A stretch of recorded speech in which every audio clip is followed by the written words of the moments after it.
Τότε είπε και εγεννήθηκεν η θάλασσα και είδα και θαύμασα και στη μέση της έσπηρε κόσμους μικρούς κατ' εικόνα και ομοίωσή του. Φτενό στα πόδια σου το χώμα για να μην έχεις που να απλώσεις ρίζα και να τραβάς του βάθους όλο ένα και πλατής επάνω ο ουρανός για να διαβάζεις μόνος σου την απεραντοσύνη. Και είπεν ο Θεός, γεννηθεί το φως και έγινε φως. Και διαχώρισε ο Θεός ανάμεσα στο φως και στο σκοτάδι.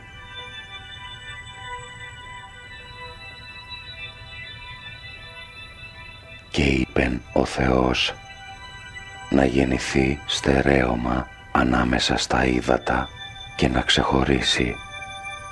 Και έτσι έγινε.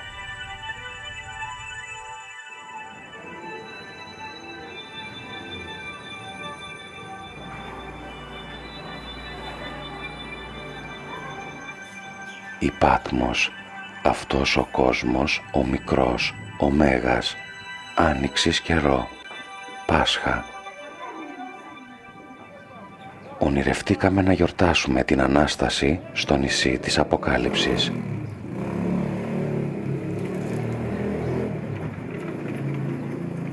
Αναζητούσαμε το λευκό των ασβεστομένων τείχων εκεί που συναντιέται το γαλάζιο του ουρανού και της θάλασσας.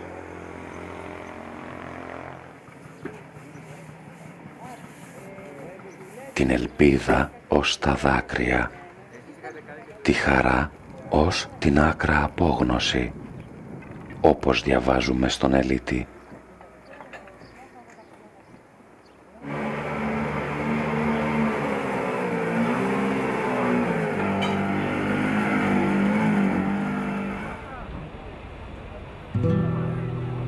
Δίχως άλλη σκέψη, με την αποκάλυψη του Ιωάννη, με το άξιον εστί του Ελίτη, μαζί με τη Ρέα Φρατζή του Βακαλόπουλου, ανεβήκαμε στο καράβι για την Πάτμο.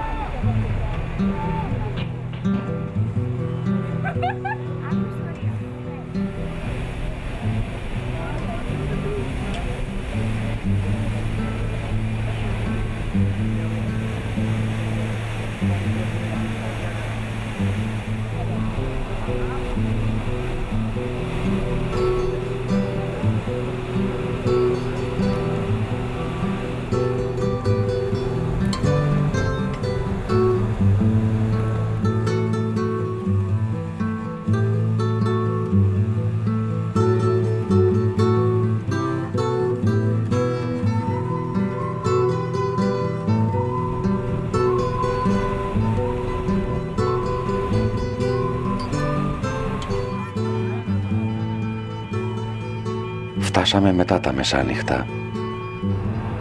Η σκάλα ξύπνησε για να υποδεχτεί τους ταξιδιώτες που το πλοίο, σαν το θηρίο του Ιώνα, ξεβράζει στο λιμάνι.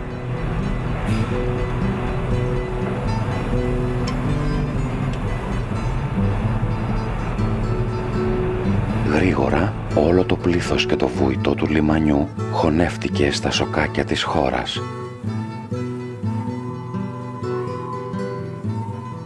Η νύχτα και η ησυχία κρατούν για λίγο ακόμα τα σκύπτρα τους και εμείς νιώθουμε σαν να βρεθήκαμε στις απαρχές του κόσμου, στην αρχή της ιστορίας.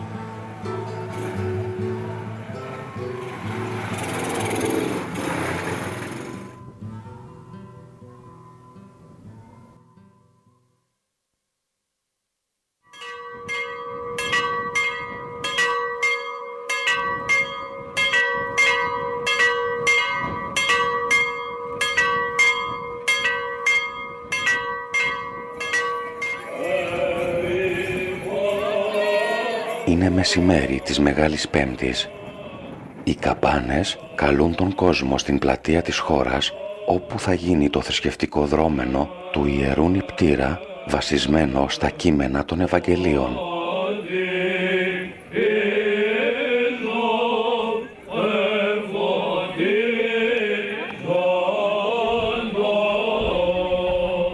βυζαντινό αυτό έθιμο γίνονταν άλλοτε στην Κωνσταντινούπολη και μεταφέρθηκε στην Πάτμο στις αρχές του 17ου αιώνα.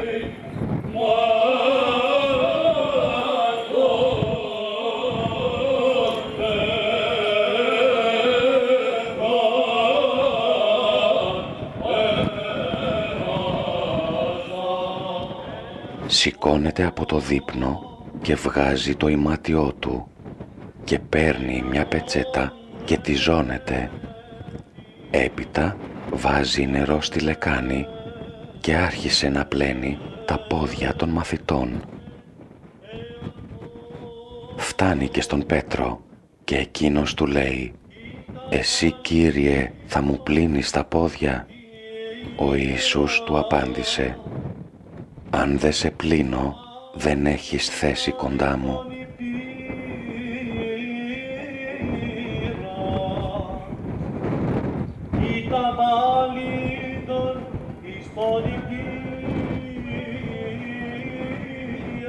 Η αναπαράσταση του νηπτήρα, πρώιμο μεσαιωνικό δρόμενο, αποτελούσε μέρος ενός μεγαλύτερου συνόλου δρομένων, καθώς παρασταίνονταν και άλλες θρησκευτικές σκηνές.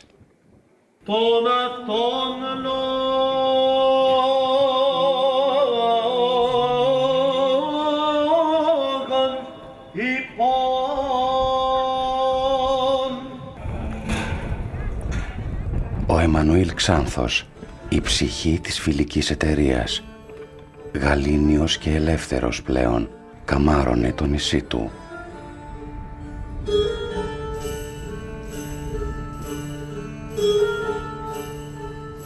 Λέγει τότε στον Πέτρο ο μαθητής «Ο Κύριος είναι».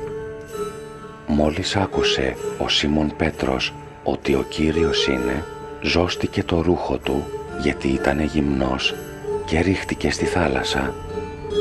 Και οι άλλοι μαθητές ήρθαν με το καΐκι σέρνοντας τα δίχτυα με τα ψάρια. Η Πάτμος είναι γεμάτη εκκλησίες και καθίσματα, όπως λέγονται τα μικρά ασκητήρια, σαν το κάθισμα της Παναγίας της Κουμάνας που ίδρυσε ο Άγιος Μακάριος Κορίνθου, εκδότης μαζί με τον Άγιο Νικόδημο της Φιλοκαλίας.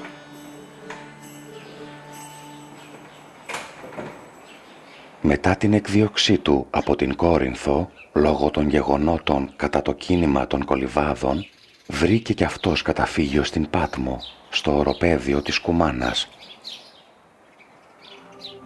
Τόπον άνυδρον δε, πάντη και ακαλλιέργητον. Ο Άγιος Μακάριος μετέτρεψε τον έρημο τόπο σε έναν μικρό παράδεισο και οι μοναχές είναι πρόθυμες να προσφέρουν φιλοξενία στον περαστικό επισκέπτη.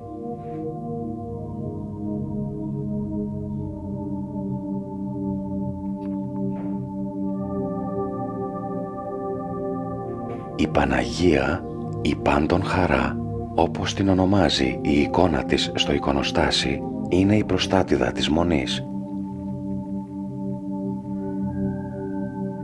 Κατακεί που δεν έσωνε κανείς να δει, με τα χέρια εμπρός του, σκύβοντας, τα μεγάλα ετοίμασε, κενά στη γη, και στο σώμα του ανθρώπου το κενό του θανάτου για το βρέφος το ερχόμενο.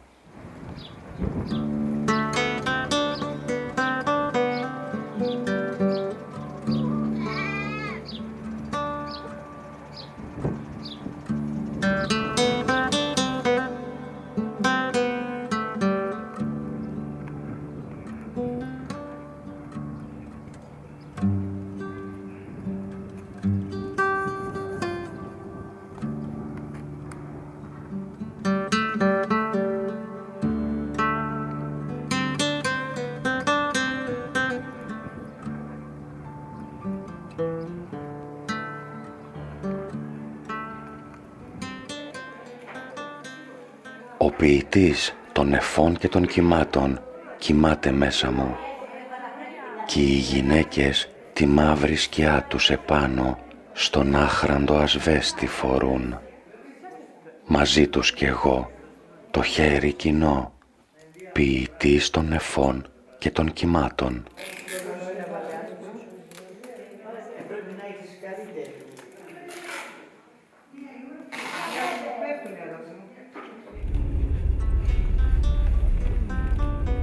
Ο Χρήστος Βακαλόπουλος, ασκητευόμενος κι αυτό στην Πάτμο, θα λάτρευε τη σκηνή.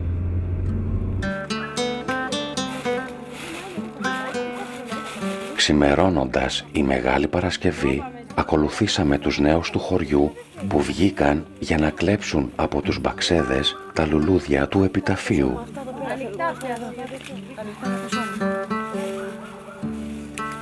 Σε των αναβαλόμενων το φως ως περιμάτιον.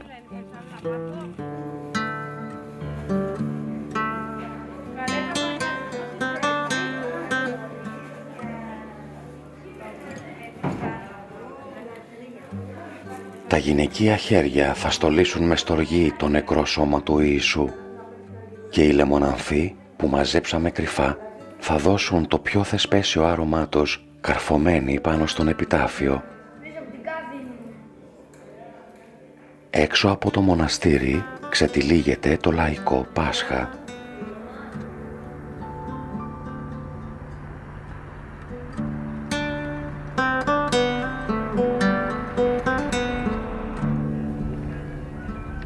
Η Πάτμος ήταν βυθισμένη στη θάλασσα κάποτε.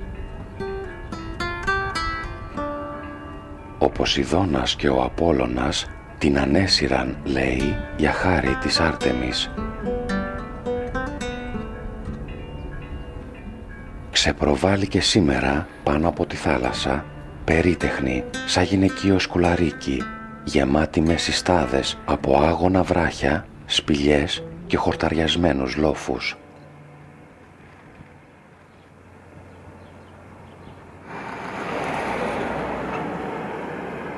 Στο δρόμο για τη χώρα σταθήκαμε στο σπήλαιο της Αποκάλυψης, τον ομφαλό του νησιού.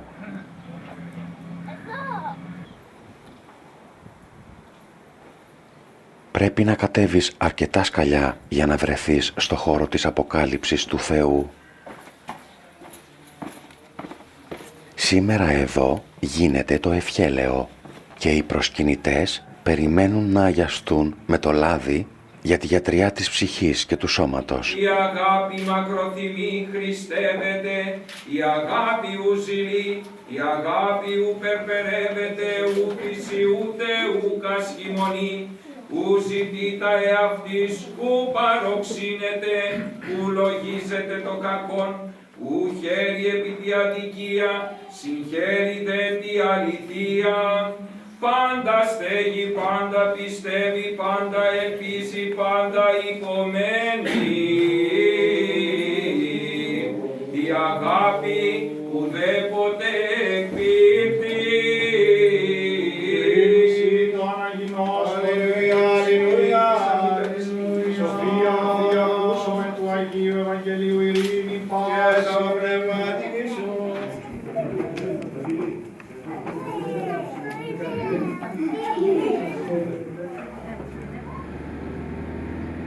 Μέσα στους αιώνες το νησί έσωσε πολλούς κυνηγημένους από τη φωτιά της Ασίας. Εδώ βρήκε καταφύγιο τον 11ο αιώνα ο Όσιος Χριστόδουλος, φυγάς από την αραβική κατάκτηση, από το όρος Λάτρος της Μικρασίας. Πάνω στην κορυφή της χώρας, που τότε ήταν έρημη και ακατοίκητη, ο Όσιος Χριστόδουλος έχτισε το μοναστήρι, που τα μαυρισμένα τείχη του μοιάζουν με κιβωτό πίστης και σωτηρίας.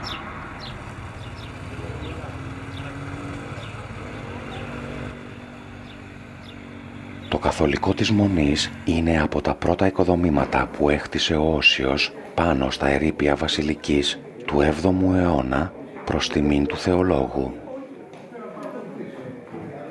Η αρχαία βασιλική είχε κτιστεί κι αυτή πάνω στα ερείπια του ναού της Άρτεμις της Πατμίας του 4ου αιώνα π.Χ. Και παράδοξων μυστήριων και παράδοξων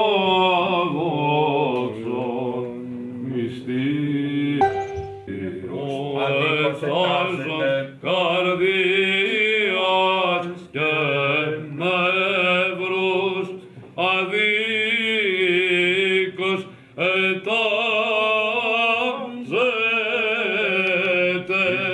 κατακλείεται εκ ναύσων κλείσας.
Κάτω από τις καμάρες του υπεραιωνόβιου μοναστηριού, οι κάτοικοι και οι επισκέπτες της Πάτμου ζουν το ιερό δράμα με ιδιαίτερη ένταση.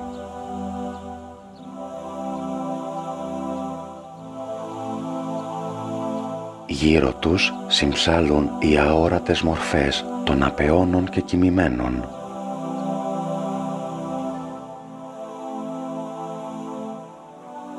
Ο ηγούμενος της Μονής, ο πατήρ Αντίπας, μας είχε δώσει ευλογία να επισκεφθούμε τη βιβλιοθήκη.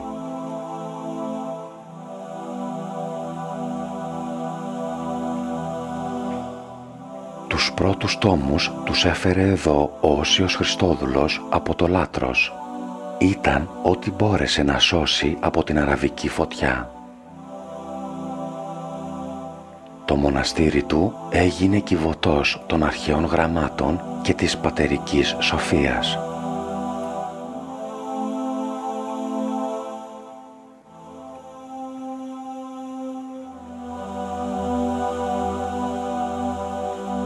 Η Εκκλησία κράτησε ζωντανή τη φλόγα της αρχαίας σοφίας, μια παρακαταθήκη για τον υπόδουλο ελληνισμό.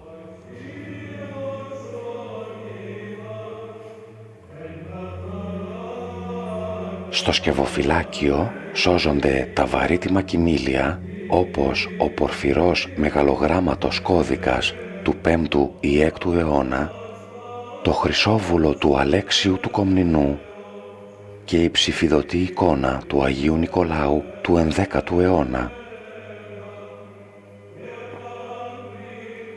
Το βιβλίο του Ιώβ του 9ου αιώνα θεωρείται το παλαιότερο από τα ζωγραφισμένα χειρόγραφα της Ανατολικής Μεσογείου.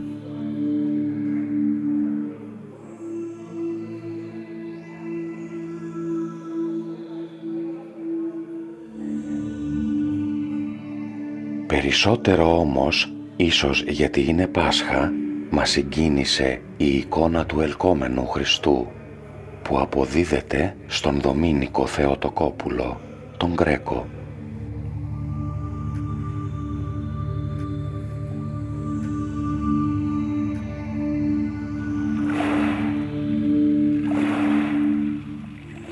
Ανομίες εμίαναν τα χέρια μου, πώς να τα ανοίξω. Κουστοδίες γεμίσανε τα μάτια μου, πού να κοιτάξω. Γη των ανθρώπων, τι να πω. Τα φρικτά σηκώνει η γης κι η ψυχή τα φρικτότερα. Καθαρός είμαι απ' άκρη σ' άκρη και στα χέρια του θανάτου άχρηστο σκεύος και στα νύχια των αγρίκων λία κακή. Γη των ανθρώπων, να φοβούμε τι.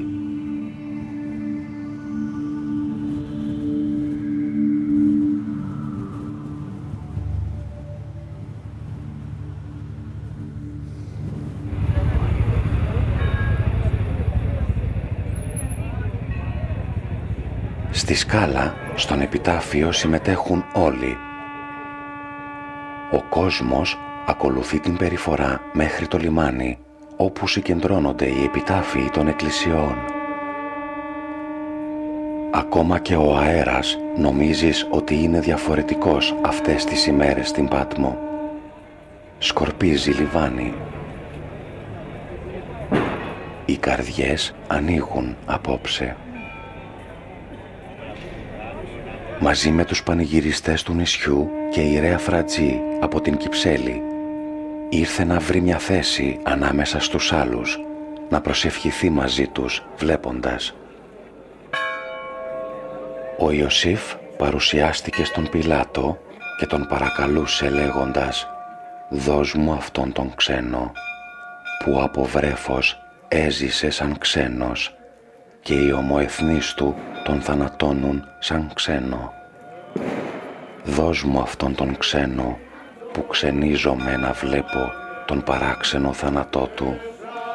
Δώσ' μου αυτόν τον ξένο να τον κρύψω στον τάφο, γιατί αυτός σαν ξένος δεν έχει που την κεφαλήν κλείνει». Η περιφορά του επιταφείου στα δρομάκια της σκάλας αγιάζει την άνοιξη που έρχεται. Δίνει νέα ζωή στους κατοίκους, ευλογεί τα σπίτια και τα μαγαζιά τους.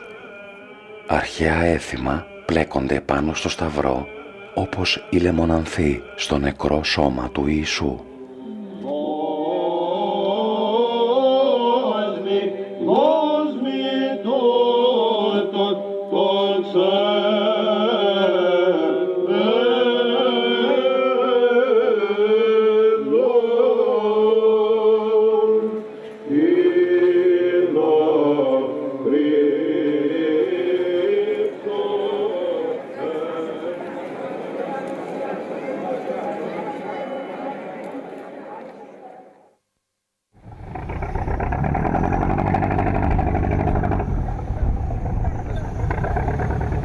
Το φτωχό και άγωνο νησί έκανε τους Πάτιμιους, τους Πατινιώτες όπως λέγονται στη λαϊκή γλώσσα, μετανάστες από τη Μινόρκα και τα Ιταλικά λιμάνια ως την Ολλανδία, όπως γράφει ο ιστορικός Σπύρος Ασδραχάς.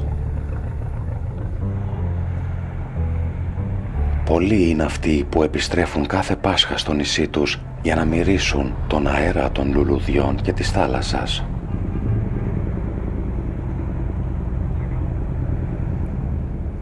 Η χώρα της Πάτμου, χτισμένη γύρω από το μοναστήρι, έχει μια ιδιαίτερη αρχιτεκτονική, διαμορφωμένη μέσα στο πέρασμα 4 αιώνων από τα χρόνια της Βενετσιάνικης κυριαρχίας.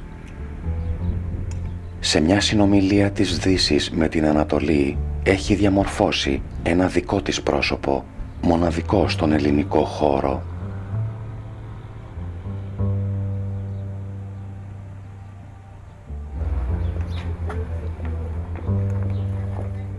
Ο αστικός οικισμός της χώρας είναι ο αρχαιότερος σωζόμενος στον ελληνικό χώρο, με ιδιότυπα στοιχεία που συνδυάζουν την επιβλητικότητα του κάστρου με τη χάρη των αστικών σπιτιών.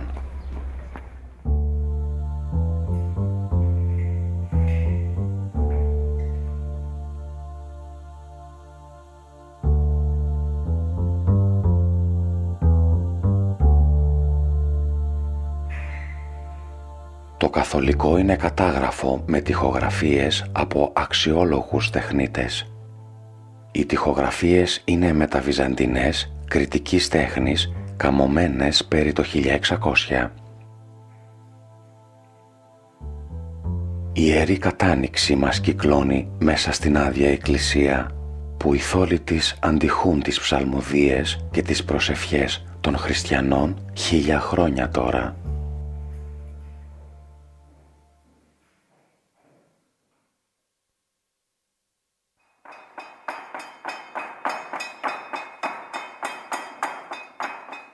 Το τάλαντο σημαίνει την αρχή της ακολουθίας για τους μοναχούς και τους προσκυνητές. Ο ήχος του κυκλώνει το νησί σαν προσευχή.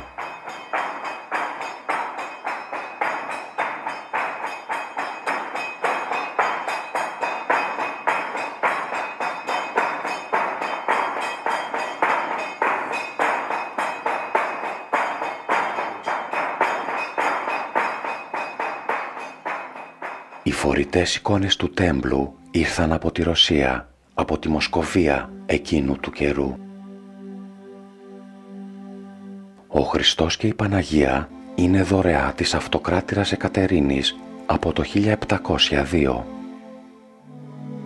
Η εικόνα του Αγίου Ιωάννη είναι πιο παλιά, φτιαγμένη το 1697.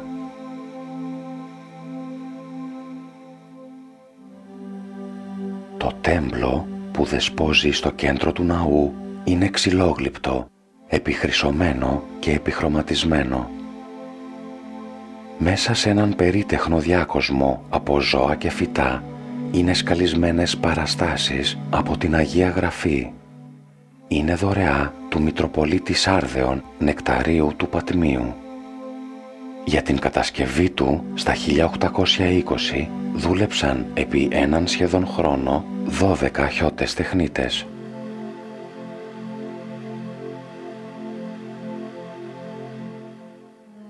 Τα έργα αυτά του 18ου αιώνα συνομιλούν με τις μορφές του στίχους, ζωγραφισμένους 2-3 γενιές νωρίτερα. Τα φωτεινά χρώματα και οι μαλακοί φωτισμοί στα πρόσωπα είναι το ιδιαίτερο χαρακτηριστικό αυτού του άγνωστου σε εμάς αγιογράφου.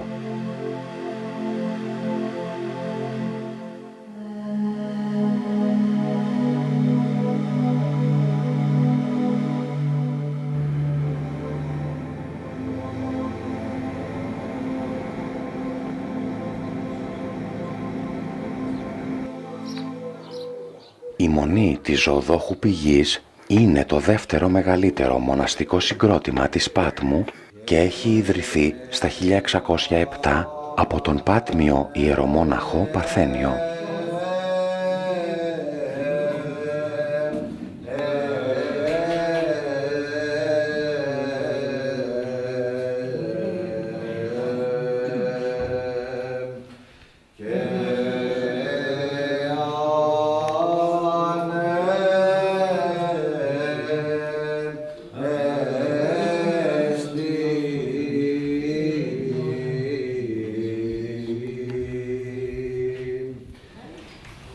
Μεταλαμβάνει η δούλη του Θεού, καληνύχη μοναχή του Άγιον Σώμα και αίμα του Κυρίου και Θεού εξωτερούς μας Χριστούς άφησης των χριστιών. Και εις δικούτα του Θεού Παπόδιος, το Τίμιο και Πανάγιο Σώμα και αίμα του Κυρίου και Θεού.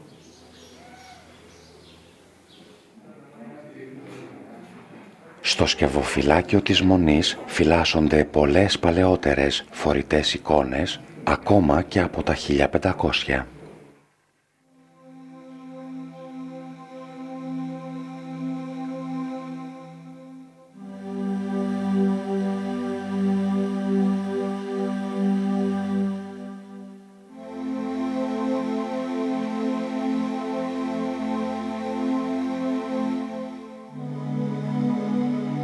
Στο καθολικό της Μονής Ζωοδόχου Πηγής, ο ζωγράφος έχει δώσει με ιδιαίτερη ένταση τα πρόσωπα των αρχαίων ασκητών.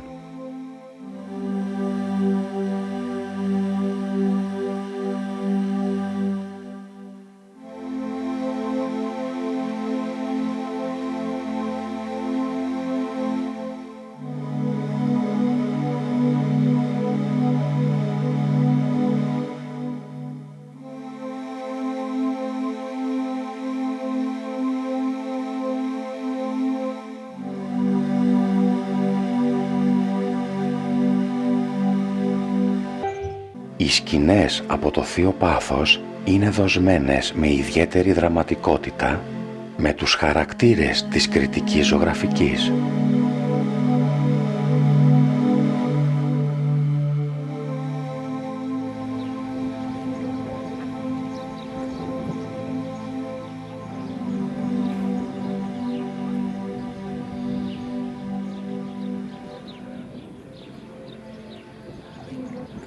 Η Μονή Ζωοδόχου Πηγής είναι ιδιόρυθμη και λειτουργεί ως σταυροπηγιακή υπό την πνευματική καθοδήγηση του Οικουμενικού Πατριαρχείου.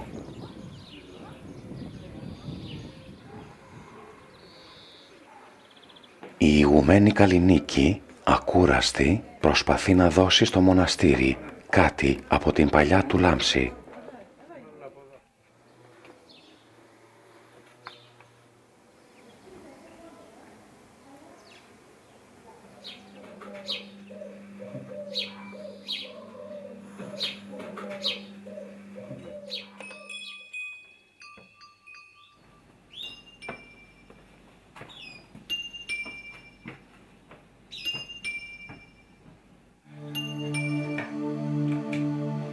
Ανοίγω το στόμα μου και αναγαλιάζει το πέλαγος.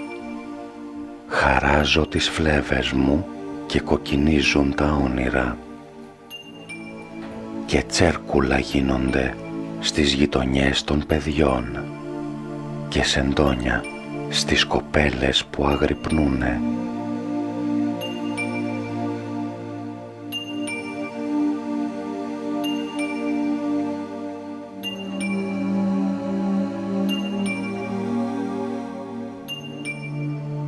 Πολύτιμα στολίδια, πίνακες, έπιπλα που έχουν έρθει εδώ από όλες τις γωνιές του κόσμου δείχνουν την οικοκυροσύνη των πατηνιωτών.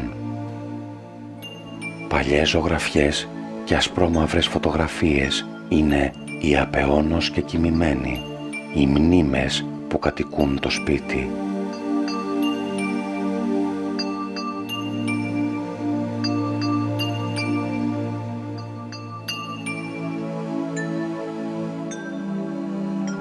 Η ταυτότητά της γράφει «Ρέα Φρατζή», ελαφρά ντυμένη.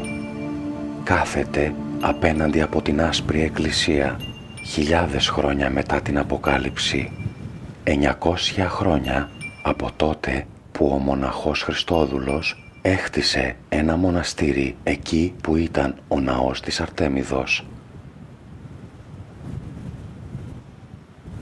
Το σούρουπο έρχεται αργά πάνω στη θάλασσα.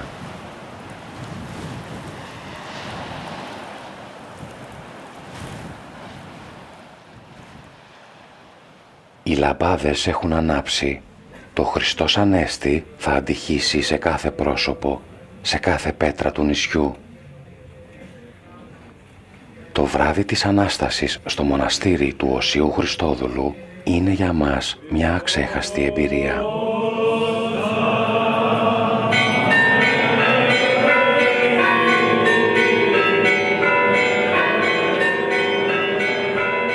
Την πρώτη μέρα μετά το Σάββατο, το πρωί, και ενώ ήταν ακόμα σκοτεινά, έρχεται η Μαρία η Μαγδαληνή στο μνήμα και βλέπει το λίθο σηκωμένο από το μνήμα.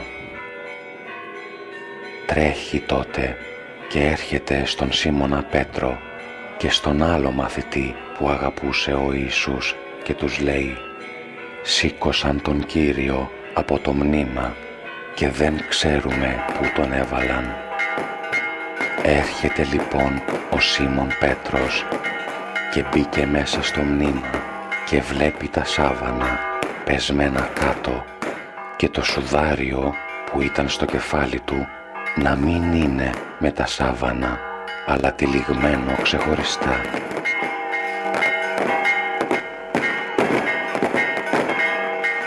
Η χαρά της Ανάστασης σε σκυταλοδρομία έτρεξε από τη χώρα στη σκάλα και από εκεί σε όλο το νησί. Η Πάτμος μέσα στο σκοτεινό πέλαγος εσκύρτησε από το άγγιγμα του φωτός.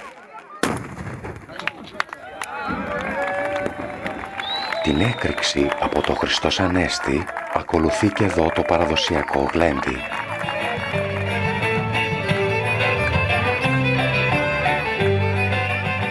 Το τραπέζι στρωμένο γύρω-γύρω και τα εδέσματα πολλά. Η τράπεζα γέμει. Ο μόσχος πολλής θα αναφωνήσει ακόμα και ο ασκητικότατος Άγιος, ο Ιωάννης ο Χρυσόστομος.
φως βράδιασε εκείνη την ημέρα, την πρώτη μετά το Σάββατο, εκεί που ήταν μαζεμένοι οι μαθητές με τις πόρτες κλειστές για τον φόβο των Ιουδαίων, ήρθε ο Ιησούς και στάθηκε στο μέσον και τους είπε «Ειρήνη ημίν». Εν αρχή είναι ο Λόγος και ο Λόγος είναι προς τον Θεό και Θεός είναι ο Λόγος. Ήταν η ζωή απάνω του και ήταν η ζωή αυτή το φως των ανθρώπων. Και το φως στο σκοτάδι λάμπει και το σκοτάδι το φως δεν τον νίκησε.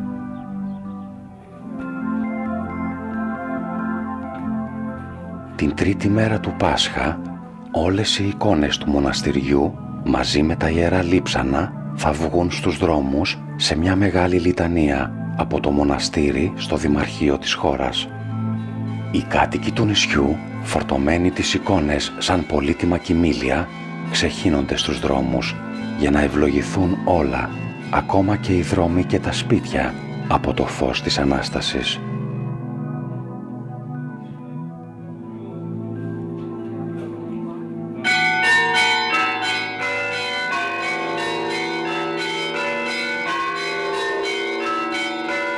Σε μια γωνιά, ανάμεσά τους, γέροντας από τα χρόνια, ο Άγιος της Αγάπης, ο γιος της Βροντής, ο Ιωάννης, που τόσο καλά όλοι εδώ γνωρίζουν από τα μικράτα τους.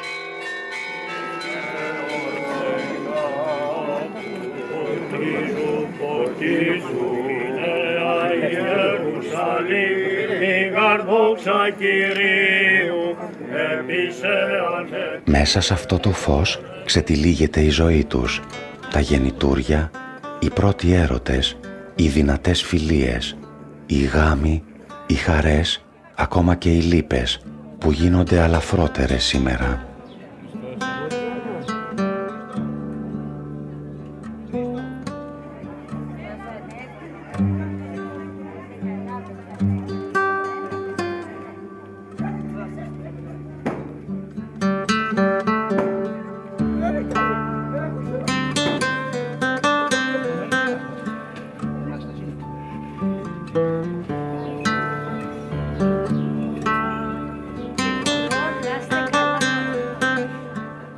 Και δεν θα υπάρχει πια η νύχτα και δεν θα χρειάζονται το φως του λίχνου και το φως του ήλιου, γιατί ο Κύριος ο Θεός θα τους φωτίζει και θα βασιλεύουν στους αιώνες των αιώνων.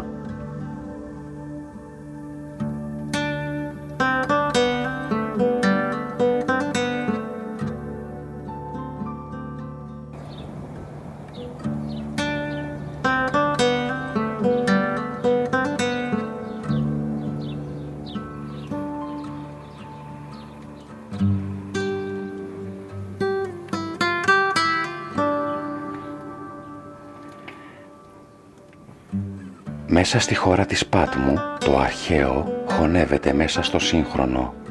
Το παλιό ζει μέσα στο σημερινό.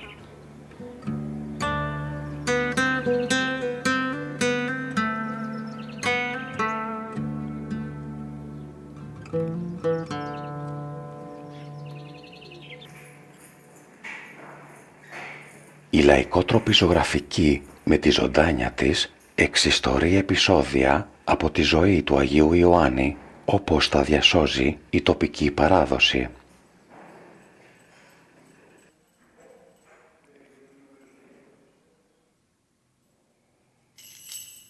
Εγώ, ο Ιωάννης, ο αδελφός σας, βρέθηκα στο νησί το λεγόμενο Πάτμος για το Λόγο του Θεού και τη μαρτυρία του Ιησού.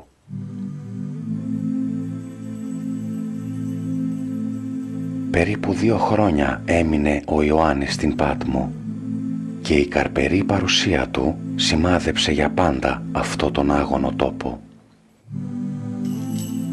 Θαυμάζουμε τον άγνωστο ζωγράφο των τελευταίων χρόνων της τουρκοκρατίας που κατάφερε να δώσει με τόση αφηγηματική δεινότητα τις ιστορίες αυτές.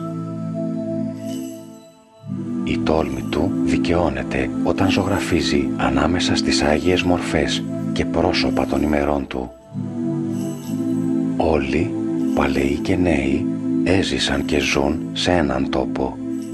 Συναντιόνται λοιπόν μέσα από τις ιστορίες, μέσα στο χρόνο.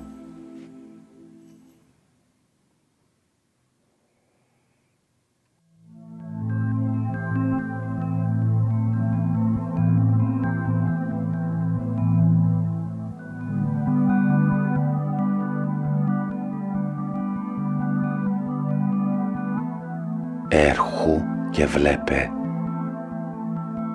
Έπειτα είδα και ιδού θύρα ανοιχτή στον ουρανό και η πρώτη φωνή σαν από σάλπιγγα που άκουσα μου λαλούσε λέγοντας «Ανέβα εδώ και θα σου δείξω αυτά που πρέπει να γίνουν έπειτα». Έτσι κι εγώ έλαβα την εξουσία από τον πατέρα μου και θα του δώσω το άστρο το πρωινό.